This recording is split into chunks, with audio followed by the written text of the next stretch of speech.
Chapter 153, A Troubling Situation, 2. So. Staring at me for a couple of seconds, recalling something, Small Snake asked. Anything on your end? As I was still thinking about Ryan and his little tricks, hearing Small Snake's voice, I turned around and questioningly looked at him. My end? What was he on about? Seeing that I didn't understand, Small Snake elaborated. Didn't you say that you wanted to recruit that girl called Ava? Clapping my hand in understanding, I exclaimed. That. Right, I almost forgot about that. Well, rather than me forgetting about it, it was more like there wasn't an opportunity for me to interact with her yet. Especially considering the situation in the dorm complex. Staring at Small Snake, I vaguely said. Unfortunately, an unfortunate situation arose. It was truly an unfortunate situation. Who would have expected 5 annoying kids to take control of the dorm complex? It completely threw me off and it sort of made it harder for me to approach her.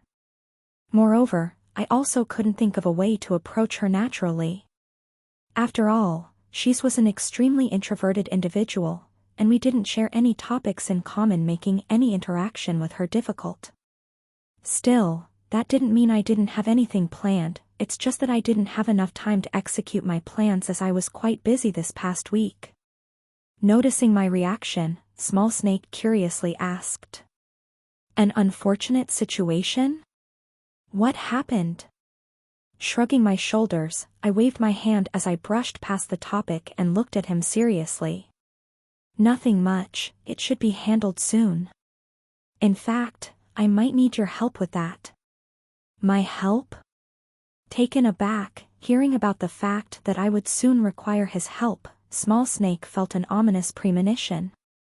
Recalling his past experiences with me, every time a situation happened where I would be requiring his help, Small Snake remembered always finding himself swamped with work. Smiling, I nodded my head. Yup. Cautiously looking at me, Small Snake weakly said. Do I have any say in this? Nope, moreover this is for the benefit of the group. I wasn't lying. Since I was planning on removing those 5 little bastards from the dorm, I needed all the help I could get. Yes, I could do it without his help, but I wanted to squeeze as much as I possibly could from them. If not, then it would truly be a pity. After all, there was a lot to gain from this operation. Staring at me, Small Snake didn't say anything. Sigh. Thereafter, after a couple of seconds of silence, an extended sigh escaped from Small Snake's mouth. Eventually, he nodded his head. Fine. What other choice did he have? Since he was now working for me, Small Snake could only comply. However, before he fully agreed, pointing towards Angelica who was coldly sitting on the seat opposite to him, he said. Then what about her? If you want my help, at least do something about her. Hearing Small Snake's remark, Angelica coldly snorted at him. Humph, shut up you little twig. Staring at Angelica, a bitter smile appeared on my face as I looked at Small Snake. Haven't really thought about it. Why does she want to go out anyways? Shaking his head, Small Snake helplessly said as he raised his voice. How would I know? Ask her. I too want to know. Turning my head towards Angelica, I repeated.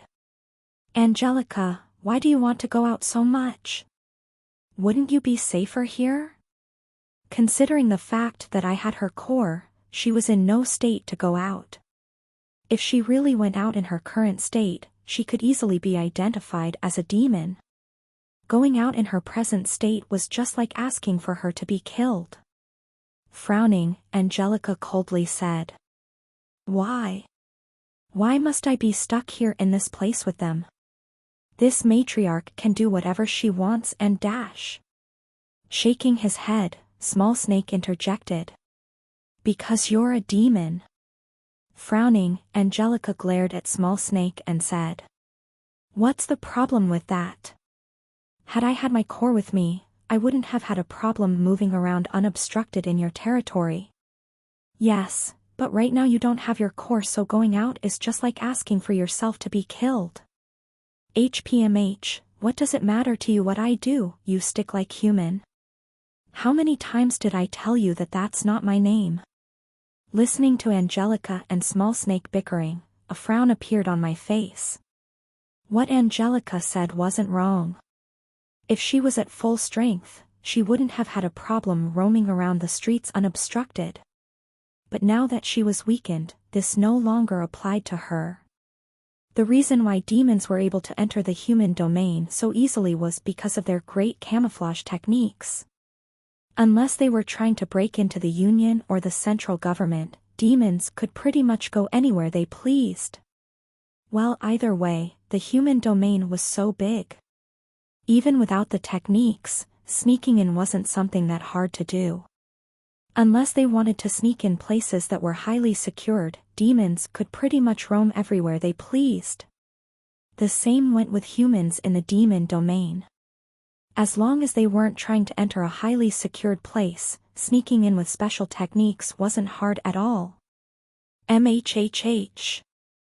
After a moment of silence, thinking of something, turning his head in my direction, Small Snake thought of something and carefully suggested. Ren, since she can camouflage herself and move unnoticed, why don't you let her follow you back in the academy? Since you have the core, as long as she sticks close to you, she can camouflage herself without any problem. What? Are you Kraz Dash? Hearing Small Snake's suggestion, I immediately tried to reject it. Why would I want to bring her back to the lock with me? If she was caught, I could get into serious trouble. However, abruptly stopping myself mid-sentence, I placed my finger on my chin as I pondered. Thereafter, as I thought about the issue more calmly, a faint smile appeared on my lips. Actually, this wasn't a bad idea. With Angelica staying next to me, I would essentially have a ranked bodyguard with me at all times. Although I was generally safe in the lock, what about in situations where I went out of the lock? Wouldn't her aid potentially save me? Glancing at Angelica, who was coldly looking back at me, I squinted my eyes and carefully asked. Angelica, how well can you camouflage yourself? I couldn't get too excited yet. I first needed to know the full extent of her abilities. Snorting disdainfully as she stared at me, Angelica coldly said. Humph, this matriarch can turn into anything she wants. Moreover, my technique also enables me to fully hide my aura from anyone. As long as someone doesn't directly inspect this one's body, they would never be able to find out about my true identity. Surprised by her answer, I couldn't help but ask again as I tried to make sure I didn't hear wrongly. Angelica, you can turn into anything you want? With her arms crossed, Angelica nodded her head. Yes. Thinking of something, suppressing my excitement, I quickly rummaged through my pocket. Here, turn into this. Thereafter, taking out a phone from my pocket, I quickly typed something on my phone and showed Angelica a photo of a black cat. A common household pet. Frowning, Angelica questioningly said. A cat? Nodding my head, I excitedly said. Yes, turn into this. Pets weren't forbidden in the lock, therefore, if Angelica disguised herself as a cat, there shouldn't be any issues with me bringing her back into my dorm. Thinking along those lines, I couldn't help but be excited. This was perfect. Had I known that she could have done this beforehand, I would have asked her to do this long ago. Not only would I now have a bodyguard of rank, but I could also make good use of her. Especially considering that I could use her for sneaking in and doing things that I was incapable of before. Yes, the more I thought about it, the larger the smile on my face became. To make things even better, I now had a common topic to talk about with Ava. How perfect was that? This was like 3 birds with 1 stone. Staring at the cat in the picture, a trace of disgust appeared on Angelica's face as she flatly refused. I refuse. As if cold water was poured on my head, raising my brow I asked. Didn't you say you wanted to go out? I did, but why must I turn myself into a cat? She was a proud matriarch. The fact that her core was taken away was already humiliating enough, and now he was asking her to be his pet? No way could she stand that. You really won't change into a cat? Humph, no way. Frowning, I stared at Angelica's eyes for a couple of seconds. Shortly after, shaking my head disappointedly, I put my phone away and said, "Oh well, suit yourself. Since you asked me to bring you out, this was the only method I could think of. If not, you can just remain here and hang out with Stick Like Human."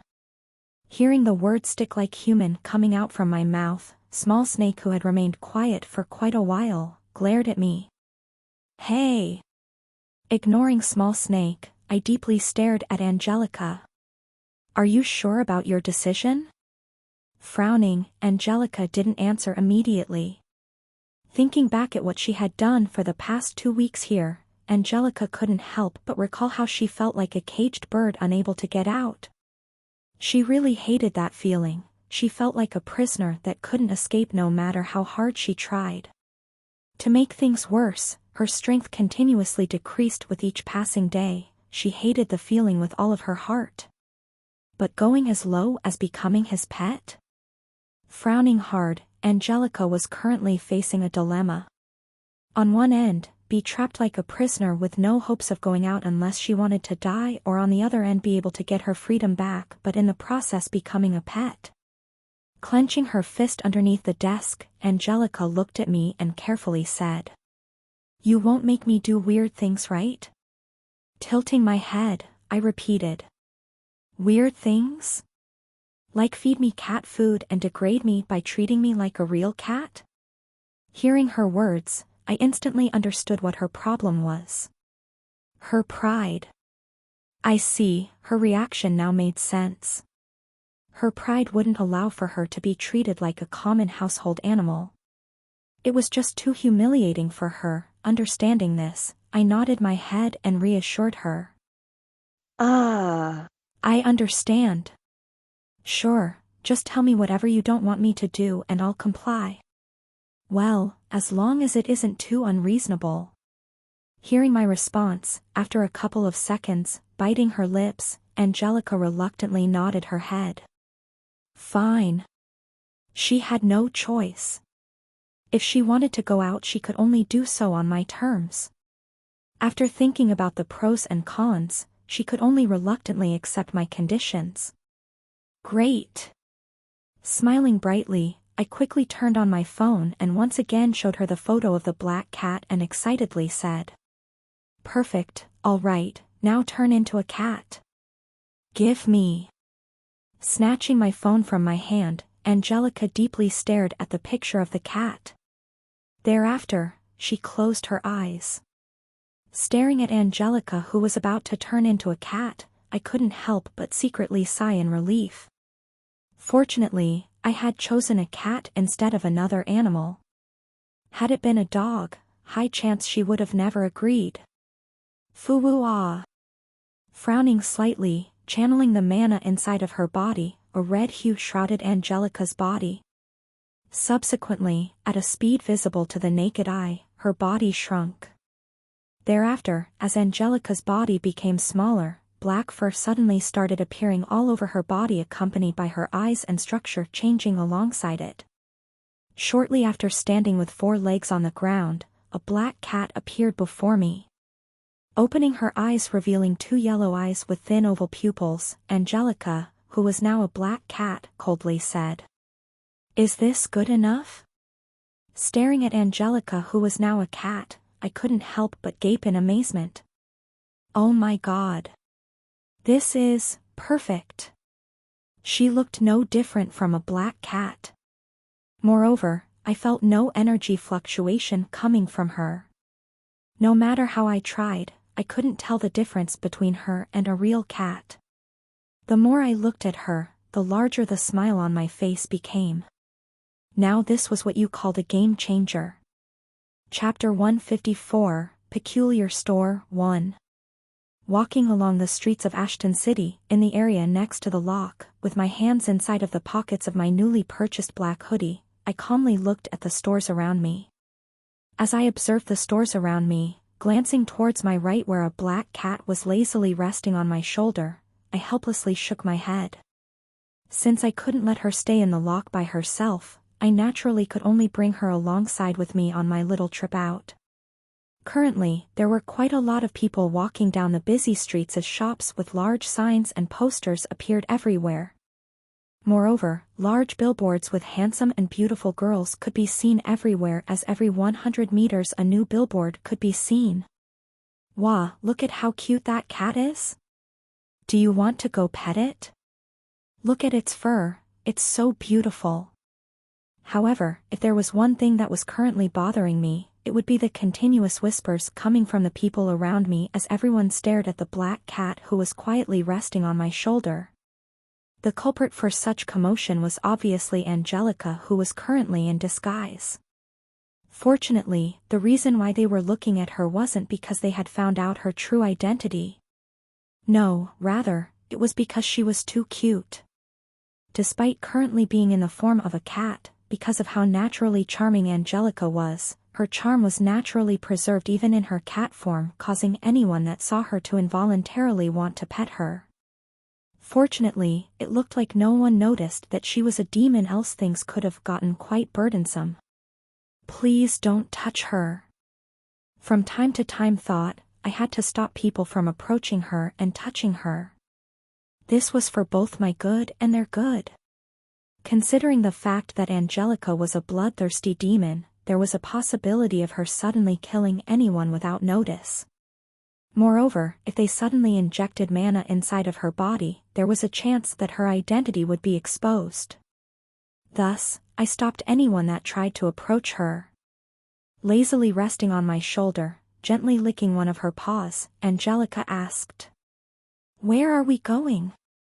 Wearing my earbuds without playing any music, I calmly replied, "Not sure, I'm just taking a casual look around." It's true.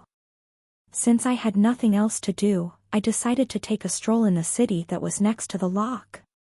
Moreover, since I didn't trust Angelica being by herself in the lock, I brought her with me. Actually, I did have one goal in mind from this casual trip. Buy a new sword. Recalling my sword that was resting inside of my dorm, I couldn't help but sigh. Having spent a lot of time with me, I was naturally attached to it. However, now that I had gotten stronger, it was about time I switched weapons. Hiding inside of my hoodie because of the constant pestering, Angelica softly said, "Casual look?" Yeah. Honestly, this wasn't part of the original plan. I had originally thought of visiting my family since my headquarters weren't too far from where they lived, but after a bit of thinking, I chose not to. I didn't want to alert Matthew of my appearance. If my appearance alerted him or altered his plans like before, there was a possibility of something unpleasant happening. Thus, after a bit of thinking, I decided to not interact with my family face to face until I returned from Amora.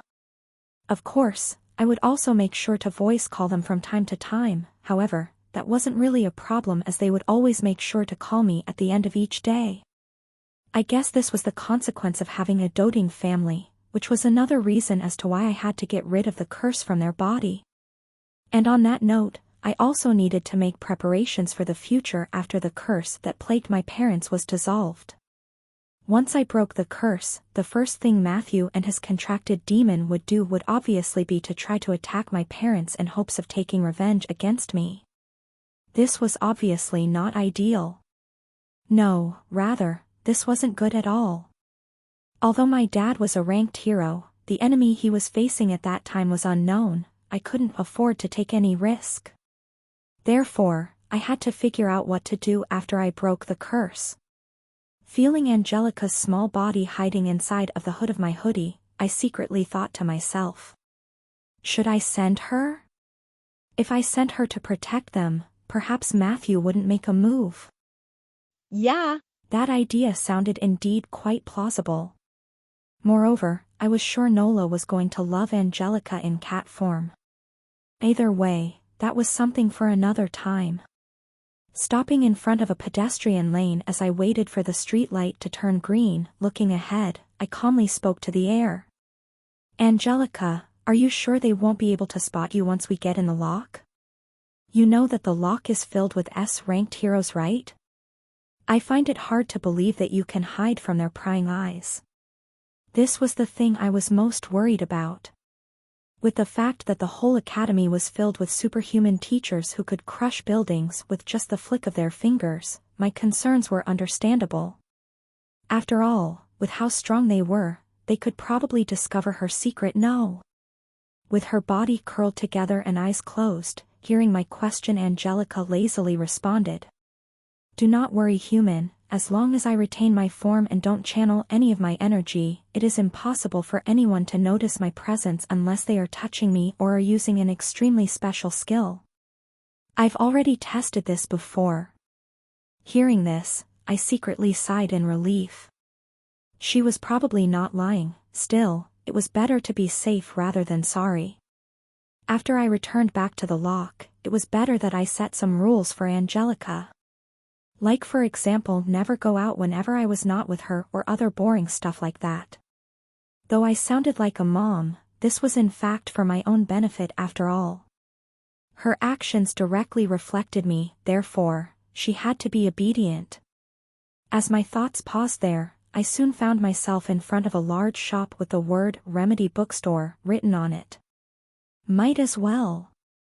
Staring at the sign for a couple of seconds, I decided to open the door and go in. I had suddenly recalled the fact that I needed to buy some books for some of the courses. The sword could wait for after this. Ding dong. Entering the building, the bells at the front door lightly chimed, indicating that a customer had come in. Thereafter, as soon as I stepped in, I instantly smelled the scent of books and paper enter the nostrils of my nose, prompting me to savor the new smell. Welcome. Greeting me at the front desk was an elegant young man that wore a brown apron. Pointing towards the different rows of bookshelves in the distance, he calmly explained.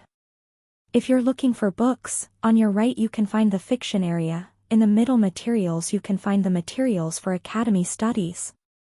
Lastly, on your left, there is the research materials section where different and proven hypotheses are posted.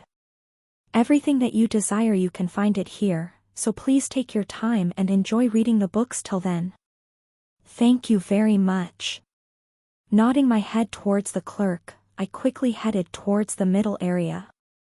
Taking out my phone, I quickly scrolled down and checked which book I needed to buy and proceeded to pick them one by one. Principles of Mana Combustion, Law and Integration of Modern Society, Decomposition of Molecular. After a while, holding onto a stack of books whilst making sure I took everything that I needed, I directly headed back towards where the clerk was. However, abruptly stopping, my eyesight soon paused on a certain book that was being displayed in the open. 48 Laws of Power. Staring at the book for a couple of seconds, a frown appeared on my face as I softly mumbled. 48 Laws of Power? I think I've heard of this book back in my previous world. Out of curiosity, walking over to where the book was, putting the books in my hand down, I casually flipped through some of the pages of the book. However, after 10 minutes, I soon found myself unable to stop reading. My mind was completely engrossed. Hoo. After a while, exhaling out loud, I couldn't help but look at the book in front of me with a bit of excitement. Though it was a quick skim, my mind was currently blown away by the insights contained within the book. It was literally a walking cheat code for any transmigration protagonist. It was insane. Plaque. I'm buying this. Without hesitation, closing the book, I quickly decided to buy this book. As I thought about all of the possibilities I could achieve after I read and referenced this book, a faint smile appeared on my lips. Ren? However, just as I was basking in my own delusions, snapping me out of my thoughts, was the sound of a soft and cold voice coming not so far from where I was. Frowning and turning around, I soon found to my surprise, a beautiful young girl with glossy black hair staring in my direction. "Who are you?" Taking a better look at the young girl that had just called my name, at first I didn't recognize who it was as they were wearing a pair of sunglasses and a baseball hat. However, lowering her glasses, I was soon able to identify who it was, resulting in my pupils constricting slightly. Amanda? Chapter 155, Peculiar Store, 2. Amanda? Staring at me, Amanda nodded her head and politely greeted me. Hello. Glancing at her from the side as I was still holding onto a stack of books, I lightly said, "What a coincidence, what brings you here?" As I spoke, frowning slightly, I took a good look around me and suddenly realized what the problem with my sentence was. Right, how could I forget? This was a bookstore, moreover it was close to the academy.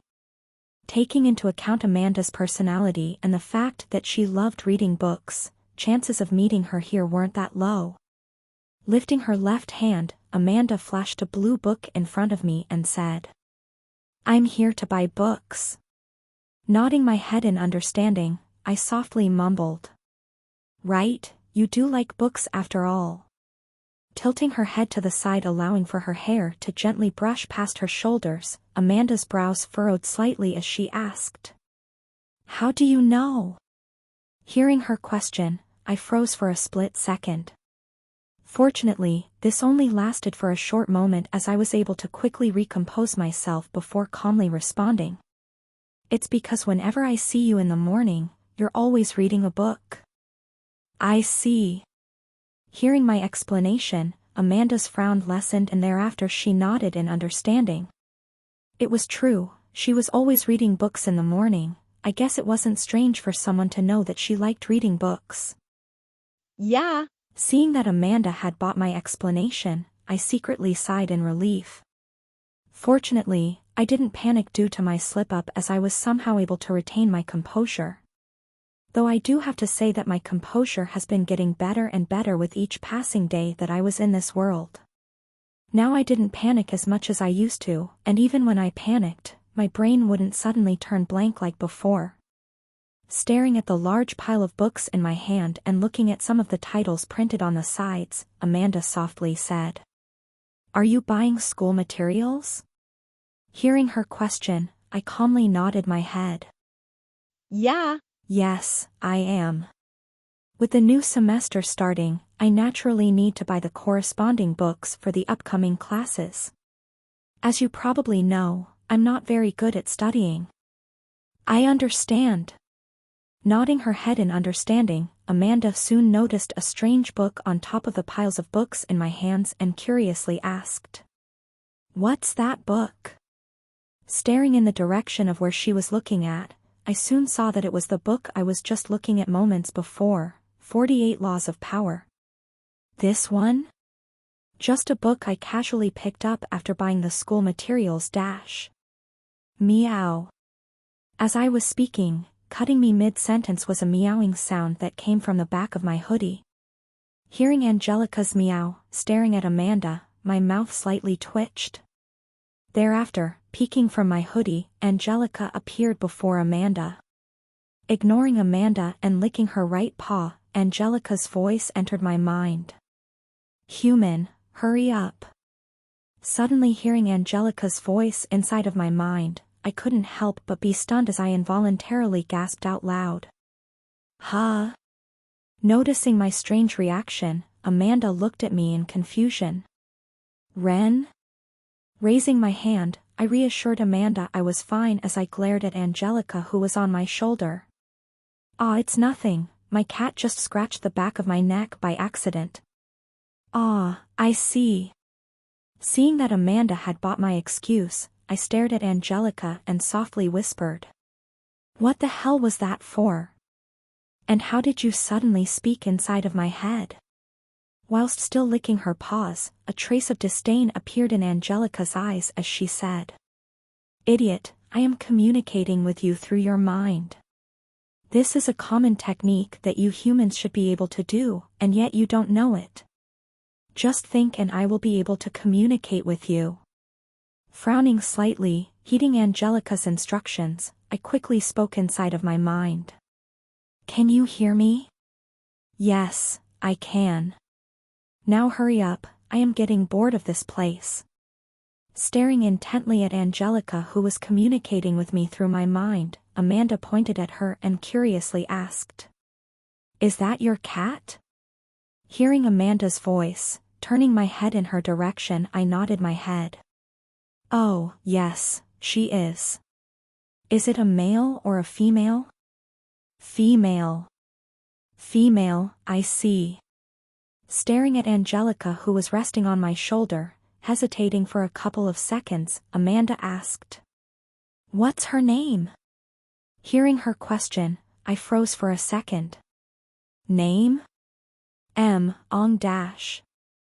Just as I was about to call her Angelica, noticing a piercing glare coming from my right, I quickly realized that naming her Angelica wasn't the best idea, and thus out of the spur of the moment said the first thing that came into my mind.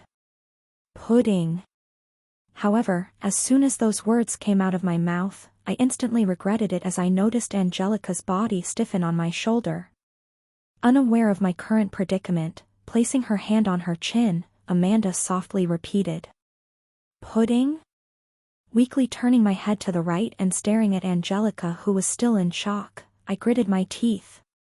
Fuck it. Since I already said it, there was no going back. Yes, her name is Puddao. However, abruptly stopping me mid-sentence, I soon found a sharp cat claw slap my face from the side.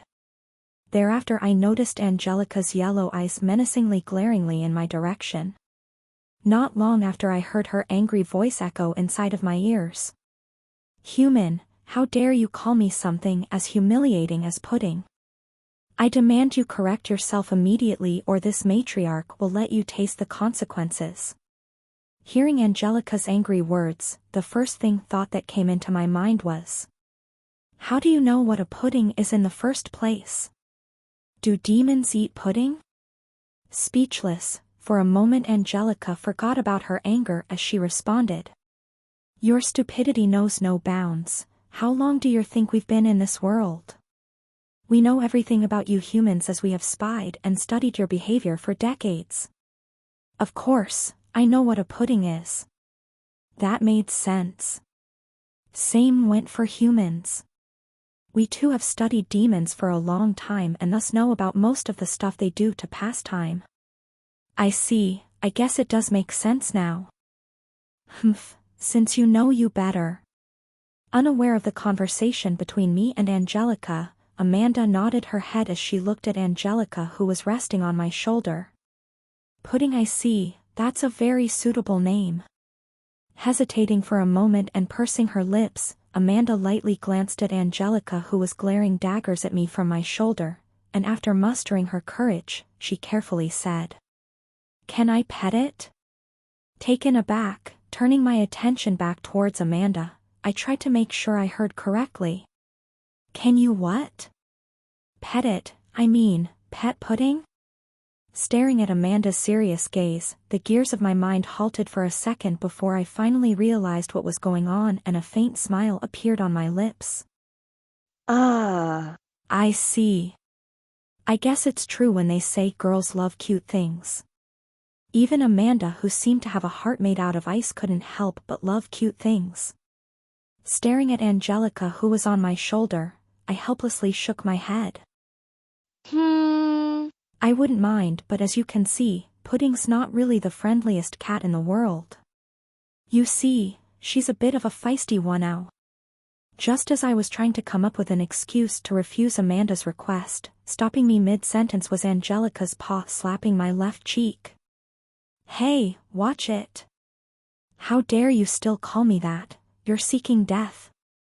Swoosh. Cocking my head to the side, I dodged another one of her paws that was headed in my direction. Thereafter, I dodged another 4 attacks coming from her. "Hey, stop it. How dare you humiliate me like this?" Swoosh. Thus for the next few seconds, I dodged Angelica's feisty paws as she continuously aimed for my face. Only after holding both of her paws with my hands that I managed to stop her from going on a rampage. I see. Hearing my response, lowering her head, a trace of disappointment flashed across Amanda's eyes.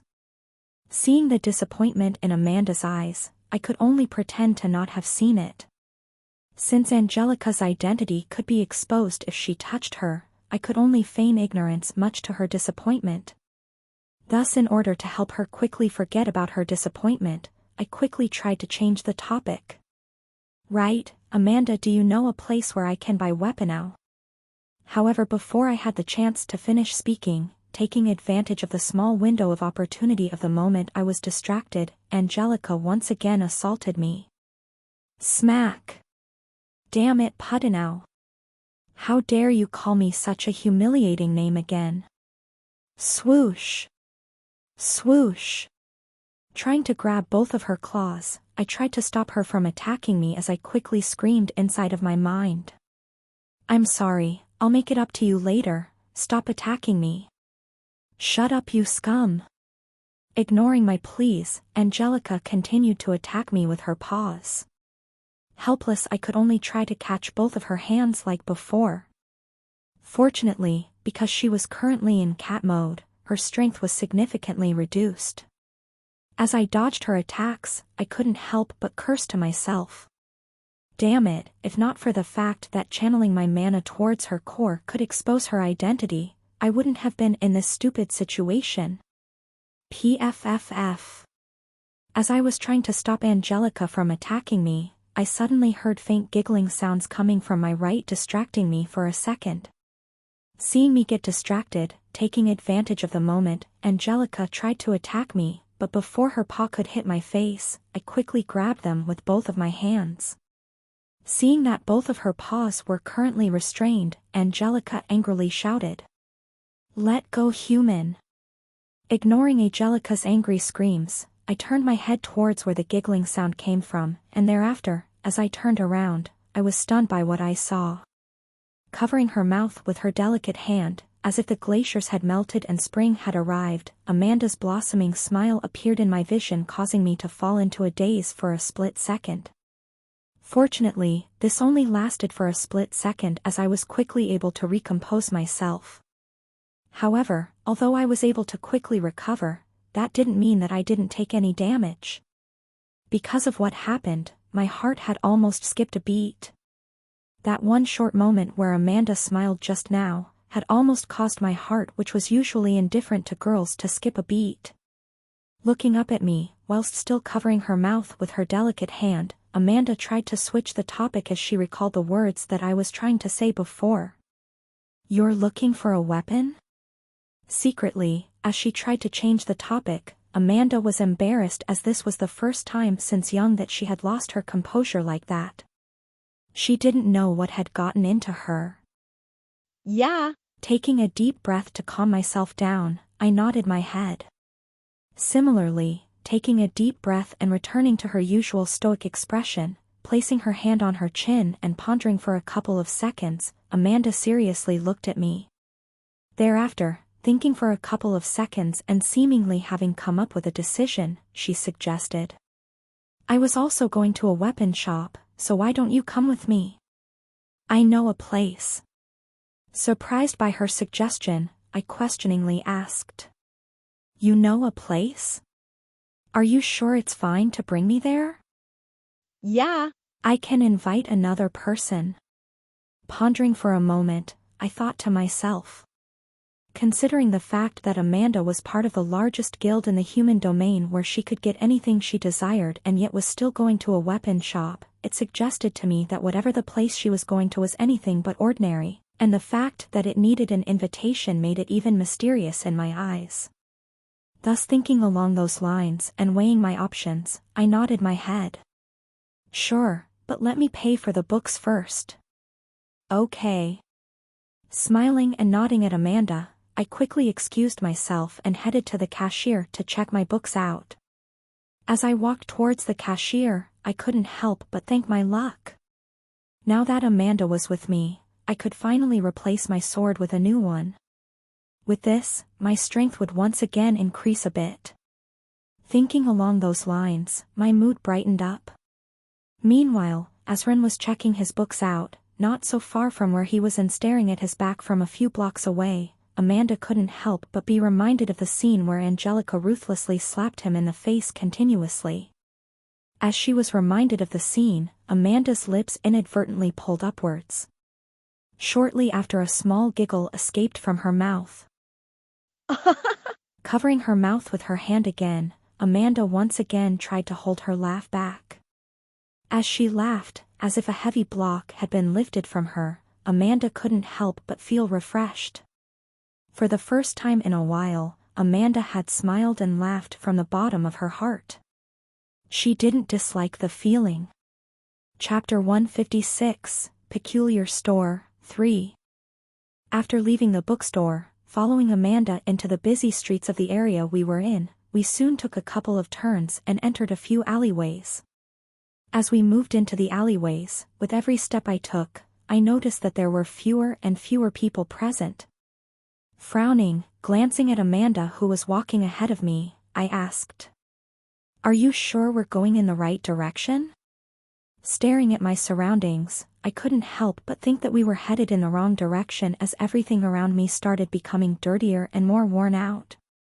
Graffiti appeared all over the walls of the buildings next to me, and more litter could be found on the ground.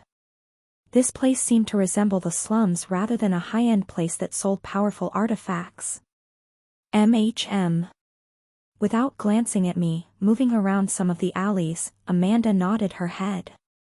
Observing her from behind, from the way that she was confidently moving around the alleyways, it became apparent to me that this wasn't her first time going here. All right. Thus, seeing Amanda nod her head, I shrugged my shoulders and followed her. No point in regretting this now. Fortunately, I didn't have to worry about our safety. Although I had no idea of what place we were going to, I was pretty sure that we were currently being followed by a couple of Amanda's bodyguards in the shadows. Though I couldn't sense them nor see them, I was naturally aware of their presence due to Amanda's identity as the princess of the Demon Hunter Guild. Since she wasn't in the academy, she naturally had bodyguards following her at all times. This was especially so after what had happened to her a couple of months back with Elijah. Back then, because she was at the lock, she didn't have bodyguards tailing her. But now, after what had happened, bodyguards stuck to her like glue. Even if she was at the lock. Although her father wasn't there for her very often, that didn't mean that she wasn't precious to him. In fact, he loved her quite a lot, but with everything going on at the guild he rarely had time to spend with her, which she naturally understood as his every move and decision could affect the lives of tens of thousands of people. Being a guild master both had its perks and cons. We're here. After a while, we arrived in front of a large metallic door. Moving in front of the large metallic door, Amanda raised her hand and knocked on the door 2 times. Knock, knock. After knocking, silence prevailed in the surroundings. Shortly after, a couple of minutes after she knocked, a hoarse voice resounded from the other side of the door. "What day is it today?" Without batting an eye, Amanda indifferently said, "It's the day where the moonlight shines and the dust sweeps." Tilting my head as I listened to their conversation, I thought to myself, was this some sort of password? It made no sense. This sort of reminded me of the black market where I would similarly have to tell them a password in order to enter. Well, that was before. Now that I had the VIP card, I could naturally go in without needing to tell them the password. Clank. After Amanda recited the password, after a short pause a small compartment appeared on the side and the hoarse voice resounded again. Identification card. Nodding her head, Amanda placed a small purple card inside of the compartment. Thereafter, a couple of seconds after placing the card in the compartment lit up and a red hue enveloped the card. Ding! Moments after the red hue enveloped the card, a green one replaced it and a loud ringing resounded across the area. Clank! Shortly after the light turned green, the metallic doors slowly opened, revealing a long and dark corridor. "Come in." With his back hunched down, an elderly figure with fading hair, holding onto a wooden stick to support himself, casually greeted us at the entrance of the place. Thereafter, turning around, he walked deeper into the tunnel. Briefly glancing at me from the corner of her eyes, Amanda nodded at me and followed the old man in. Rubbing my nose, I followed her in. This honestly looked really sketchy. But well, I probably shouldn't judge a book by its cover. After all, even if the building was ugly on the outside, that didn't mean the interior was ugly too, no? Well, I was quickly proven wrong. After walking down the long dark corridor, we soon arrived inside of an old room that had a musty odor, evocative of grandparents' houses, the type that made you feel safe and cozy yet at the same time stuffy. In the corner of the room stood an old lamp that dimly lit the room, and at the center of the room, there were two white sofas next to each other with a squared wooden table in the middle. The walls were draped in light green wallpaper, and on the right-hand side of the room were wooden stairs that led towards the upper floor. Seeing the state of the room before me, frowning, I couldn't help but stare at Amanda. Was this really a weapon shop? I had honestly expected this place to be extremely luxurious on the inside. However, it seems like this place was both ugly on the inside and the outside. "Please sit down."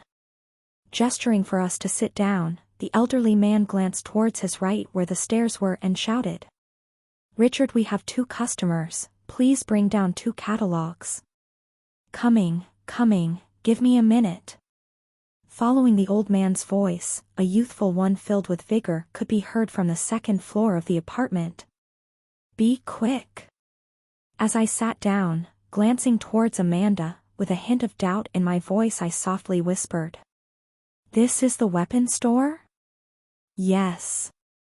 Nodding her head, Amanda's eyes drifted towards Angelica, who had calmed down and was now resting on my shoulder. As she looked at her, a look of longing appeared in her eyes. It seems like she really wanted to pet her. Seeing this, whilst still staring at the front, I thought inside of my mind, "Hey, Angelica, if she pets you, will you be discovered?" Raising her head and staring at the side of my head, Angelica's voice transmitted inside of my mind. "Not unless they channel their mana inside of my body to inspect me, why do you ask?" Hesitating, I briefly glanced at Amanda next to me and said, "Do you think you can let her pet you?" "Human, do not test my limit." "Not even once?" Raising her paw in a threatening manner, Angelica angrily said, "Human, do you want to get clawed again?" Seeing Angelica raise her paw once again, I instantly shut up and waited for the catalogs to arrive as I inwardly cursed. When I get back at the lock, I will definitely set things straight. If not for the fact that me retaliating would lead to me being seen as an animal abuser, I would have already shown Angelica her place. 2 catalogs coming right up. After a couple of minutes, walking down the stairs was a young man with brown hair and brown eyes. His face was relatively handsome, and if not for the lazy look on his face as well accompanied by his unkempt hair, he would have looked like a rich second-generation heir. As he walked down the stairs, his eyes turned towards the sofa areas. Thereafter, spotting Amanda quietly resting on one of the sofas, Richard's eyes lit up as he straightened his posture, and proceeded to fix his hair and clothes. Walking towards Amanda with a bright smile, handing her a tablet, he politely greeted her. "Why, if it isn't Miss Stern, what do I owe the pleasure of having you come here?" Glancing at the Richard for not even a second, Amanda took a tablet and indifferently said, "I'm here to buy a weapon." Not minding her attitude, Richard smiled. However, his smile soon froze after he spotted me sitting next to her. Warily looking at me, he asked Amanda, "May I ask who this gentleman is?" Still looking at her tablet, Amanda indifferently said, "He is a fellow classmate." Hearing the word classmate, Richard secretly sighed in relief as he couldn't help but ask again, "Just classmate?" Frowning and putting the tablet down, Amanda just stared at Richard. Instantly the room froze. Realizing his mistake, Richard lowered his head and apologized. Ah. I apologize for the slip of tongue. Thereafter, taking out another tablet, Richard coldly looked at me as he handed it to me. Here, take the tablet and choose whatever weapon you want. After you're done choosing, tell me and I will place your order down. Taking the tablet and ignoring the obvious difference in treatment, I inwardly shook my head. With how beautiful Amanda was, such scenario was bound to happen. Still, I didn't think much of it and looked through the catalog. Soon I was presented with a long catalog of weapons that ranged from swords to axes and all other types of weapons. There were even some weapons that I had never thought of as practical, such as a string-type weapon and boomerangs. Staring at the long catalog of weapons, I soon realized why Amanda was adamant on coming here. The weapons here weren't branded nor were mass-produced. There was only a single one of each weapon, thus making me realize something. This wasn't a weapon store but rather a smithy, where the weapons were directly made. Realizing this, scrolling through the table, using the filter function, I narrowed down my search to swords and set a price cap. Since the weapons weren't mass-produced, they were bound to be much higher in quality than what could be bought in regular stores. Thus, thinking along those lines, shortly after, 3 swords that matched my criteria appeared before me. Artifact name, Roaming Star. Rank. Price, 11,999,999 U. Description, a long, thin, and slightly curved blade, sharp-edged on both sides, with one end pointed and the other fixed in a hilt. The Roaming Star is a sword that is extremely light and durable, which is great for users that specialize in speed. Effect. None. Artifact name, Death Kiss. Rank. Price, 16,999,999 U. Description, a sleek and thin blade. The basket handle is comprised of a mix of special metals that are specifically selected and molten together after a rough analysis of their properties. The sword is a magnificent masterpiece created with the intent of reaping the lives of those who are against it. Effect. Lie of Dawn. By utilizing light scions, the sword can illuminate the surroundings for a split second, blinding the opponent and thus, creating an opening. Artifact name, Bleak Star. Rank. Price, 19,999,999 U. Description, a slick black sword made out of an alloy between tristar metal and colac metal, in which upon molding together created a tough and light metal alloy that is tougher and sharper than titanium or any metal that was known to mankind prior to the Second Cataclysm. Crafted by a skillful blacksmith. Effect. Scion coating. Allow for the sword to be coated with scions and thus enable the sword to gain an elemental attribute, enhancing the power of the sword. Looking at the swords presented before me, I couldn't help but mumble to myself. Oh. Some of the swords have effects too. What set artifacts apart from each other was not only their rank, there were other criteria that could determine the worth of an artifact, and that was whether they had any effect or not. Effects were like skills but only appeared in artifacts. Moreover, they were permanent and couldn't be changed. When forging a new artifact, there was a small percentage of a weapon gaining an effect, and once it did gain an effect, its value would drastically increase.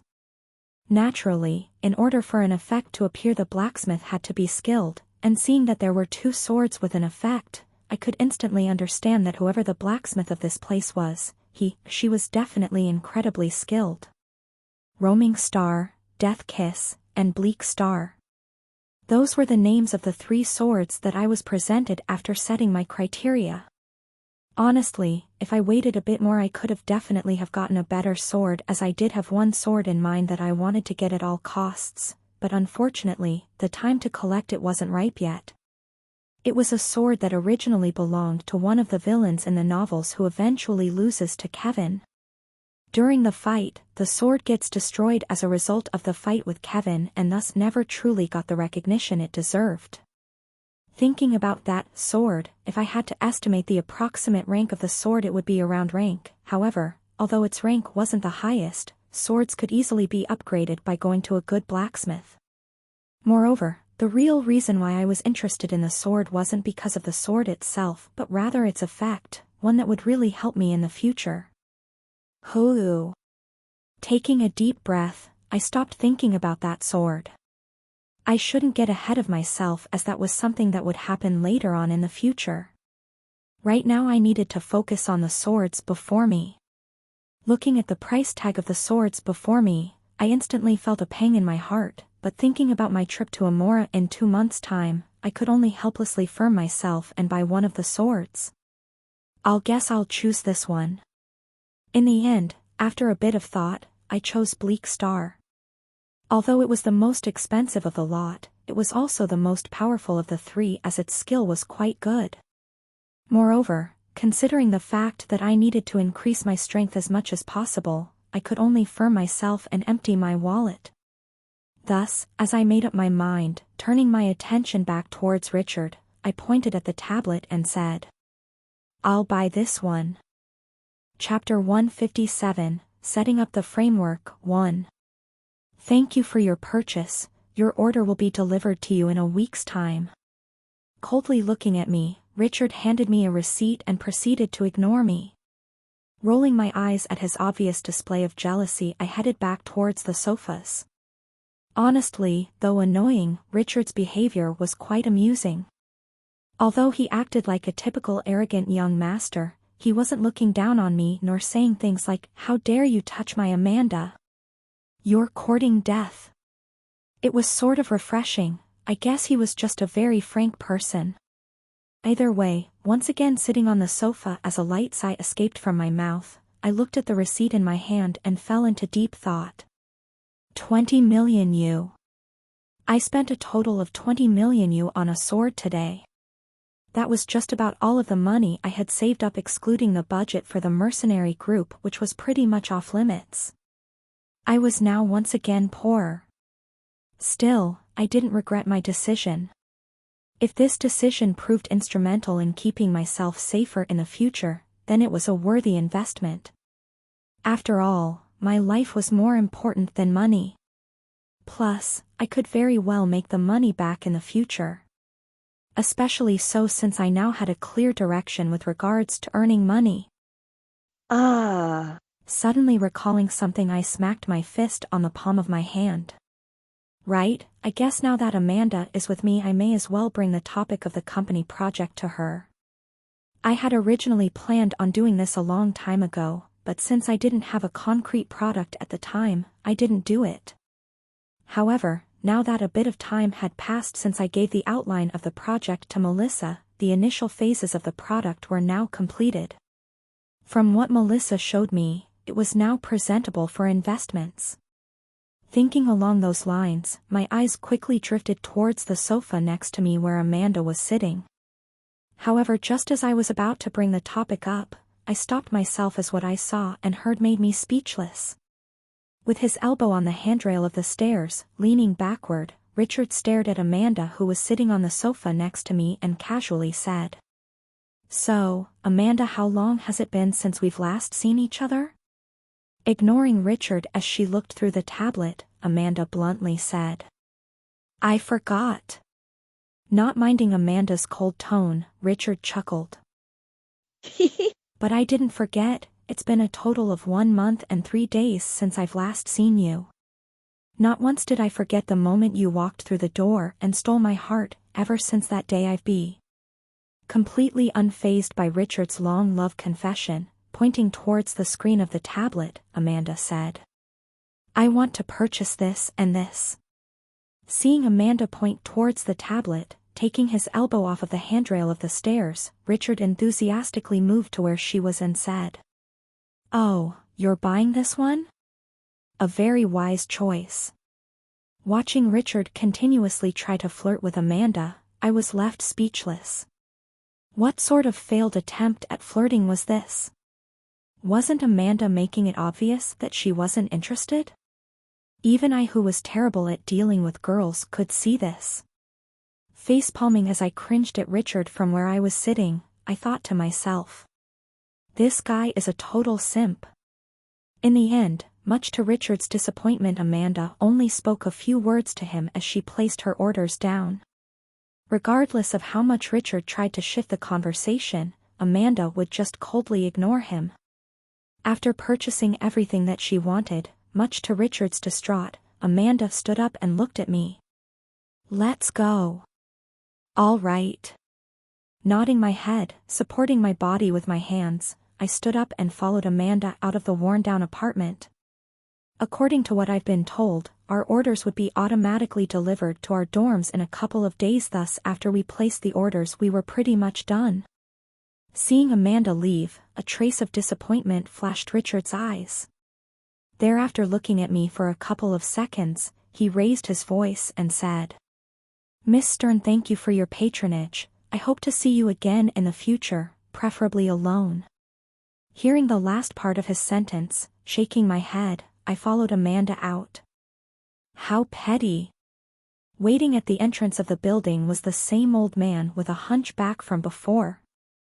Opening the door, the old man said, Ignore that, the lad. Thank you for the patronage. I hope to see you again.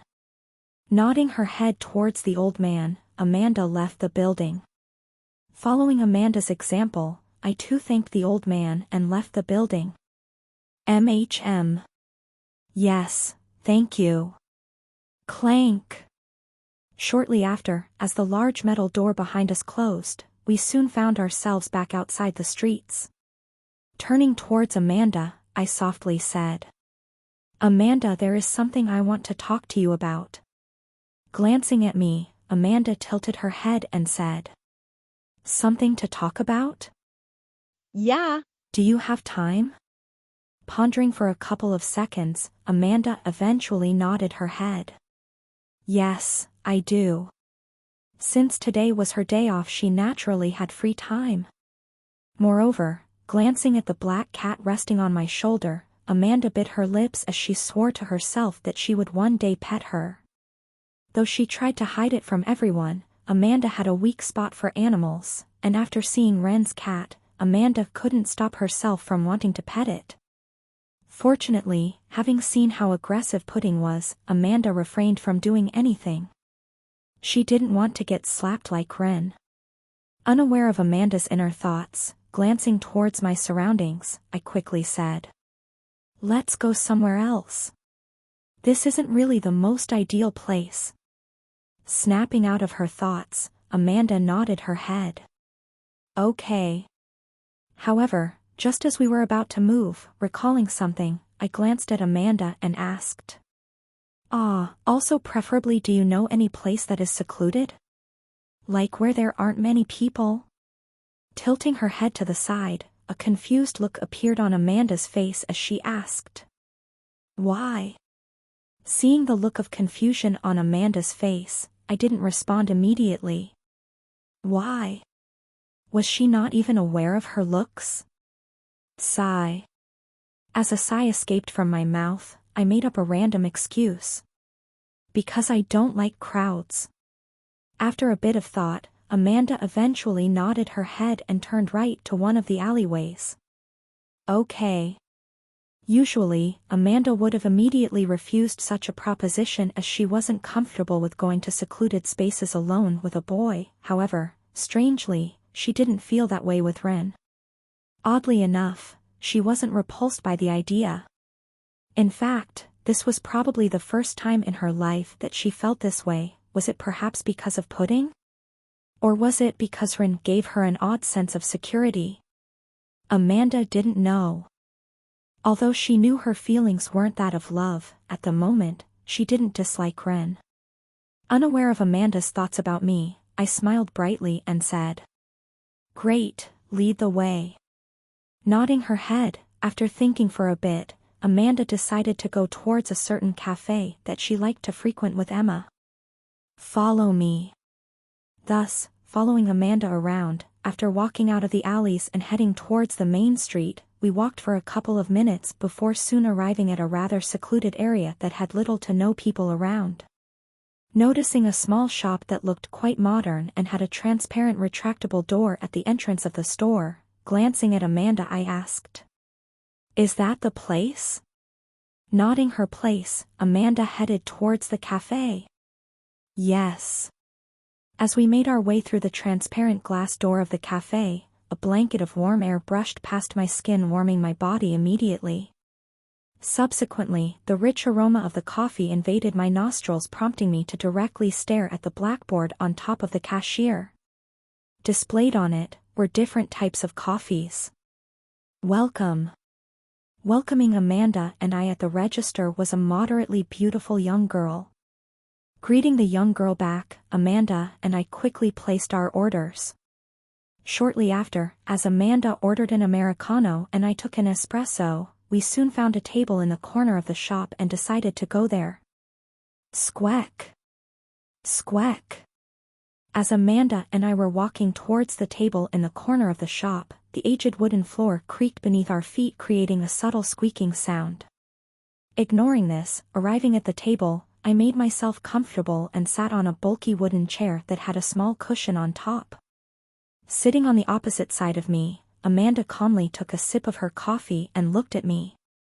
After a short pause, she said, "So, what did you want to talk about?" Putting my espresso down, taking out my phone, and turning on the holographic function of my phone, I quickly played a video to Amanda. "Here, have a look at this." In order to convince Amanda, I had asked Melissa beforehand to send me a video of the current progress of her research, and the video I was currently going to show Amanda was a prototype of a magic card. Staring at the holographic image before her, Amanda curiously asked, "What is this?" "Just watch." As the video loaded up, pressing the play button, the scenery changed to that of a white room. In the middle of the room stood a red card that was about the size of a tarot card.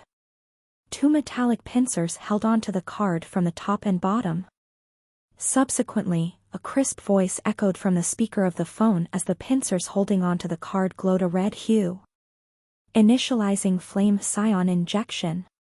Thereafter, as the voice faded, the pincers became brighter as they soon injected mana into the card. Buum.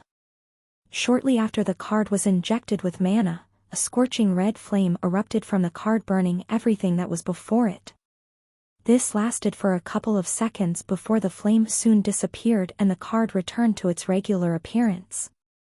After a brief moment of silence, a crisp voice once again echoed through the speaker of the phone. Test subject 749, prototype seems to now be able to successfully cast simple tier I spell Fireball.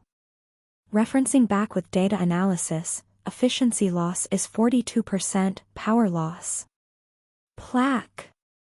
Ignoring the last bit and turning off the phone, a faint smile appeared on my lips as I looked at Amanda before me. "So, what do you think?" Staring at the phone in my hand, Amanda's eyes were wide open as a look of shock appeared on her delicate face. Seeing Amanda's reaction, I smiled. Honestly, when I first saw the video I had a similar reaction to her. Because I wasn't as talented in the field of magic as I was in swordsmanship, I could only look at mages in envy. Although I could learn magic, because I wasn't talented for it, it would probably take me a long time to learn the most simple spell. Simply put, a waste of time. Thus I could only give up on my initial dream of casting fireballs. However, now that Melissa was developing the magic card, people would now be able to cast spells. The idea was groundbreaking. It was only after a couple of seconds had passed that Amanda was able to finally recover from her shock. Shortly after, starting at me, she asked, "What was that?" Smiling at Amanda, I proudly said, "A new product that I'm developing alongside Melissa, the magic card." Taken aback, Amanda tried to make sure she heard correctly. Magic card? Melissa? Which Melissa? Melissa Hall? Nodding my head, I confirmed. Yes, our classmate Melissa. Seeing me confirm that it was indeed Melissa that I was working with, Amanda softly mumbled. Her? How can it be her? Amanda was currently extremely confused. She had known Melissa for quite a bit, and from what she observed, she had never seen Melissa get along with anyone nor even interact with them. Just finding out that she was working with someone else on a project shocked Amanda. Melissa was definitely not the type of person that would work with just anyone. Especially if it was something as big as this. Halting her thoughts there, Amanda looked at Ren before her. Currently, a faint smile appeared on his lips as an air of confidence exuded from his body. Right, Melissa would definitely not be working with someone else unless the idea wasn't hers. So this meant that the one that came up with the idea was Ren. Thinking along those lines, everything started to make sense. If he was the one that came up with the idea and had asked Melissa to develop the product, then it was understandable as to why she was working with him. Moreover, thinking back at the incident that had happened at the very beginning of the year, with regards to the mana poisoning theory, Amanda found the possibility of him being the one that came up with the idea more and more probable. Hulu. In the end, as Amanda thought along those lines, calming down and taking a deep breath, Amanda deeply looked into my eyes as she seriously said. So, why did you show me the video? Smiling and interlocking my hands together as I leaned forward a bit, I slowly said. Simple really, it's because I want to make a deal with you. Chapter 158, Setting Up the Framework, 2. Frowning slightly, Amanda thought she had heard wrongly as she said. A deal? What kind of deal did he want to make with her? Did he perhaps want to purchase a skill? An artifact? A partnership? Many questions emerged in Amanda's head. She tried to understand the current situation. Seeing the confusion written on Amanda's face, I spoke up. Yeah. I'm trying to set up a company and I'm currently looking for a backer. Hearing the latter part of my sentence, as if some of her doubts were cleared, Amanda's brows knit in a frown as she looked at me and asked. So you want a backer, in what sort of way? Nodding my head, I elaborated. Yes, one that would deter others from trying to blackmail my company or try to use their influence to try to shut us down or force us into giving them the framework of the project. Taking a sip of her coffee, Amanda nodded her head. I see. That indeed made sense. If he decided to start up a company, having a large corporation supporting them was a good idea. That way there would be fewer people that would dare touch them. Unless they were targeted by a large power whose strength was equivalent or greater to the backers they chose, the company would be able to develop smoothly and unobstructed. It was a great idea for those who were planning on increasing their market share quickly. Nodding her head in understanding, after a short pause, Amanda's eyes narrowed as she understood something. She then proceeded to look at me and say, And you want the Demon Hunter Guild to back you? Seeing that she understood, I nodded my head as I smiled. Pretty much. What better backer was there than the current #1 guild in the human domain? Diamond-graded guild, Demon Hunter. With them backing my company, its development would be smooth and fast. Exactly what I wanted. Seeing me nod my head in confirmation, Amanda fell into deep thought as the frown on her face deepened. I see. Seeing Amanda's frown deepen, afraid that she would misunderstand, I tried to elaborate. Don't worry, I'm not asking you this as a favor but rather a deal on fair terms. As you have seen from the video, the product that I've developed is called a magic card. Raising her head, Amanda thought back at the video I had shown her. Remembering the red card that shot fire after mana was injected in it, Amanda's interest peaked. So that thing was a magic card? Yes. Nodding my head and turning on my phone, I turned on the holographic function and showed Amanda the image of a red card that had fine golden patterns on its side. I then proceeded to explain to her how the card functioned. To summarize what it does, it's basically a card that can cast spells. Sort of like an external medium or an artifact. Pausing and pointing towards the golden patterns on the card, I continued. By engraving a simple magic circle on the card and by using a specific mixture of materials to create the frame of the card, the magic card can be created. It's essentially an item that upon injecting mana into the card activates the magic circle engraved on it and thus from there allows for users to cast spells like mages. Moreover, it can be used more than once. Hearing my explanation, Amanda didn't respond immediately. Placing her hand on her chin as she fell into deep thought, after a couple of seconds, she looked at me and questioningly asked, "Are you sure?" From what she listened to, the so-called magic card sounded too good to be true to her.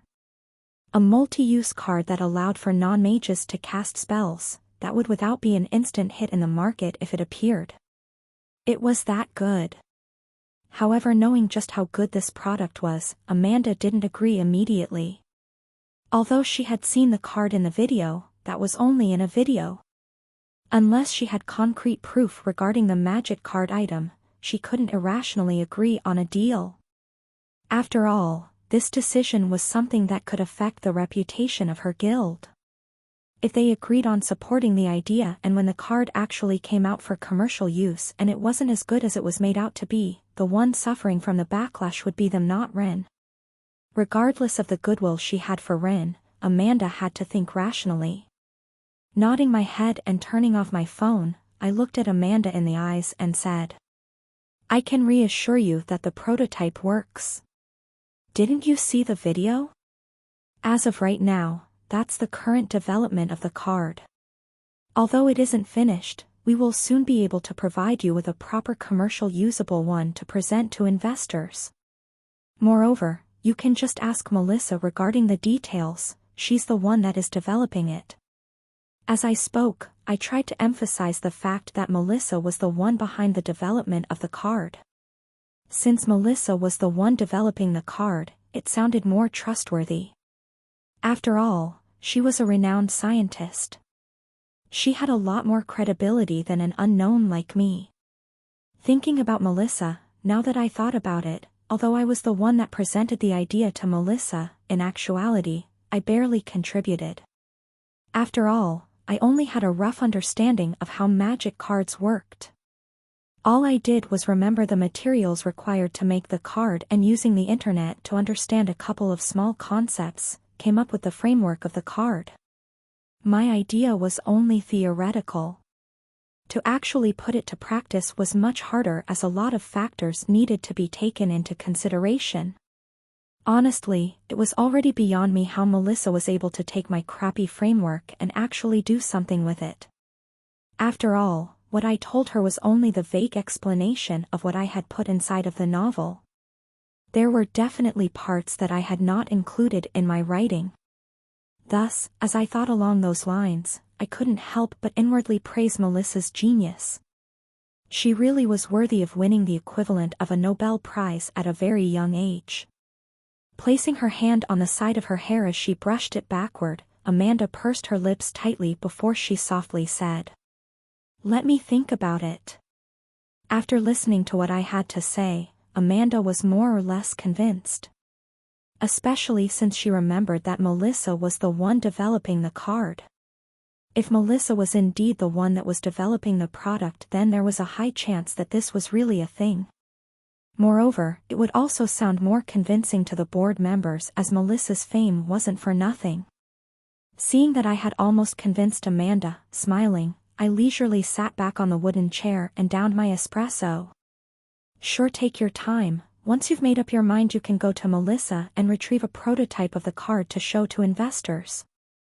Hesitating, Amanda said, "If I do agree, what do you think the terms should be?"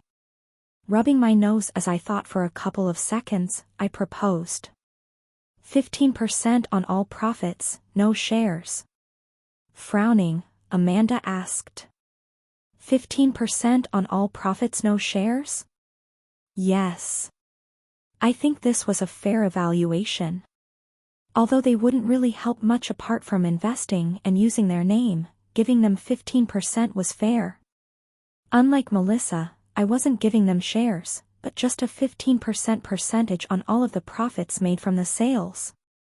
Unless they planned on heavily investing in the company, I wouldn't sell them any of its shares as I wanted to keep relative control over the company. Still, although 15% on all profits didn't sound like a lot, considering the possibilities of magic cards, it was a very good deal. After all, I was only borrowing their name. Aside from that, all they had to do is sit back and watch as money entered their pockets. Knowing this, Amanda didn't immediately respond. After a bit of thinking, pursing her lips, she said, 20%. Shaking my head, I firmly rejected. Too much. How about 15% and discount for all guild members that wish to purchase a card? This was my current limit. Any more than this and it would not be worth it. Seeing the firmness in my tone and noticing that this was the last offer, after a bit of thinking, Amanda nodded her head. Okay, I'll get back at you later. I won't make any promises, but I'll consider the offer. Hearing Amanda's response, I smiled and said, perfect. As long as she considered it, all was good.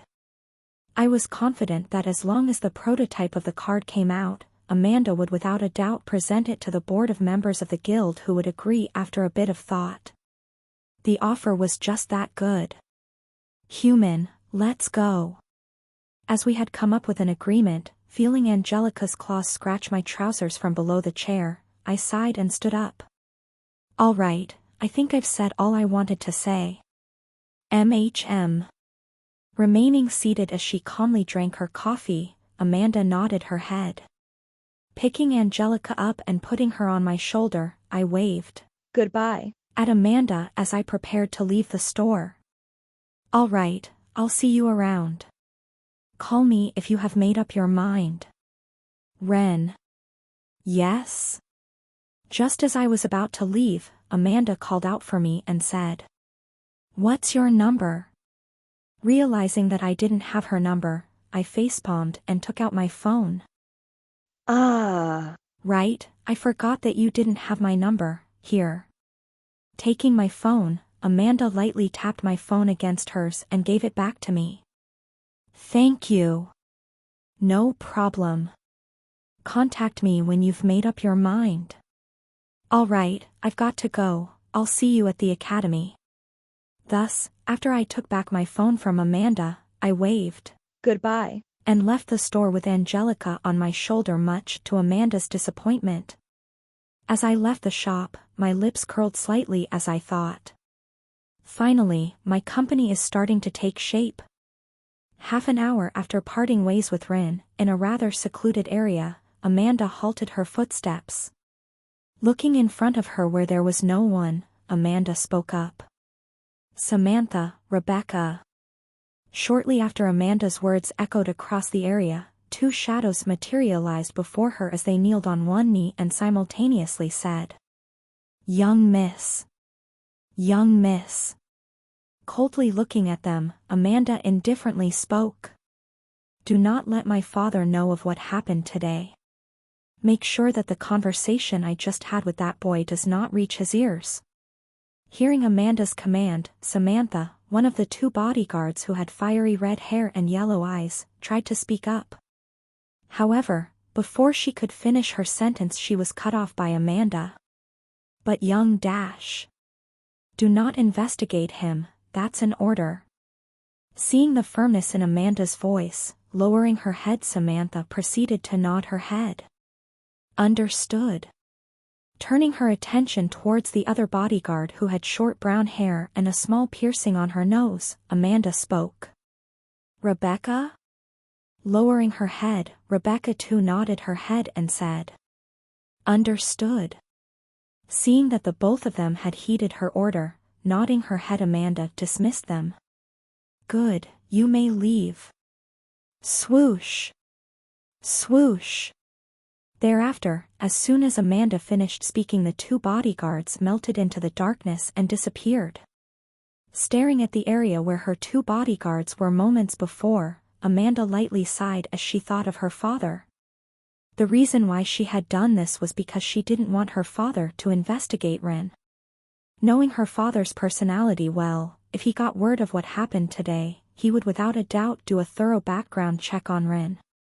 Considering that Ren had his fair share of secrets, Amanda knew that if her father caught on to something, Ren would find himself in a troublesome situation. To make matters worse, from what Amanda managed to observe from Ren so far, it was that he was the type of person that seemed to dislike trouble and attention. Thus, knowing this, Amanda knew that it was better if her father was not made aware of what happened today. Perhaps in the future, but now was still not the time. She didn't want Ren to get a bad impression of her guild, as a result start hating it because of what her father had done. Moreover, since Ren had saved her life twice, Amanda knew that he wasn't trying to harm her. This was enough for her to not ask any more about his background. If she wanted to know about his background, she would have preferred to hear it from the said person rather than digging it up against their knowledge. Especially since they weren't enemies. Some may say she was naive for this, but to Amanda, this was her moral line. Thus, thinking thus far, turning around, Amanda walked back to the academy.